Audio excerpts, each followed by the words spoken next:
News 18 India और तथ्य की जिसमें मैं आपको फ्लैशबैक में लेकर जाऊंगा और 1990 के दशक का इतिहास बताऊंगा जब देश आरक्षण बनाम आस्था की दो धुरियों में बंट गया था। 1988 में राजीव गांधी की सरकार बदल गई थी और राम मंदिर के मुद्दे को बीजेपी ने अपने लिए जीवन मरण का विषय बना लिया था। राजीव गांधी के बाद प्रधानमंत्री बने वीपी सिंह राम मंदिर के मुद्दे को ठंडे बस्ते में डालना चाहते थे और इसी स्ट्रैटेजी के तहत वीपी सिंह ने 1990 में मंडल कमीशन की पुरानी फाइल खोल डाली और देश का पूरा सियासी माहौल ही बदल डाला।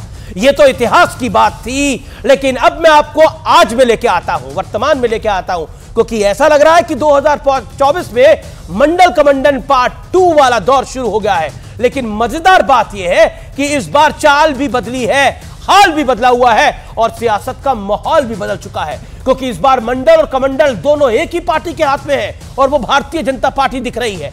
पहले अयोध्या में रामलला की प्राण प्रतिष्ठा बाजे गाजे के साथ हुई। प्रधानमंत्री मोदी यजमान थे। अयोध्या से पीएम मोदी ने देव से देश और राम से राष्ट्र वाला संदेश दे डाला। मां शबरी का नाम लेकर प्रधानमंत्री मोदी भावुक हो गए तो निषाद राज की मित्रता की मिसाल भी दे डाली।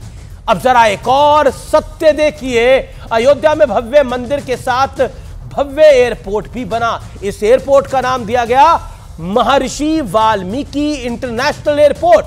यह सिर्फ एक नाम ही नहीं है, इसमें सबका साथ सबका विकास का लाउड एंड क्लियर मैसेज छुपा है। लेकिन बीजेपी के एक हाथ में कमंडल है तो दूसरी तरफ मंडल भी है। सामाजिक न्याय की अलख जगाने वाले जननायक कर्पूरी ठाकुर को मोदी सरकार ने मरणोपरांत भारत रत्न देने का फैसला किया। कर्पूरी ठाकुर समाज के दबे पिछड़े वर्गों के बहुत बड़े मसीहा थे। मुख्यमंत्री रहते हुए उन्होंने बिहार में पिछड़े वर्ग के लिए 27% आरक्षण का रास्ता साफ कर दिया था।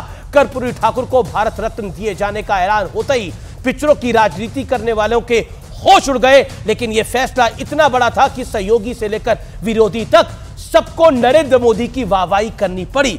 नीतीश कुमार ने पीएम मोदी को धन्यवाद कहा और इसके बाद परिवारवादी पार्टियों पर जबरदस्त हमला किया।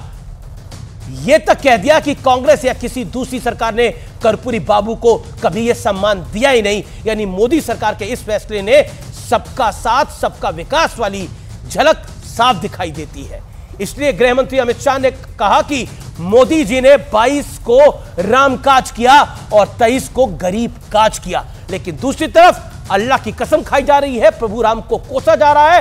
प्रधानमंत्री मोदी के अनुष्ठान अर्थात व्रत पर कांग्रेस प्रश्न कर रही है और यह भी सहयोग ही है कि प्राण प्रतिष्ठा के ठीक बाद विपक्षी गठबंधन आपस में सिर्फ टॉवल पर उतर आया है। मैंने सत्य और तथ्य आपके समक्ष रखे हैं, बाकी निर्णय आपका है।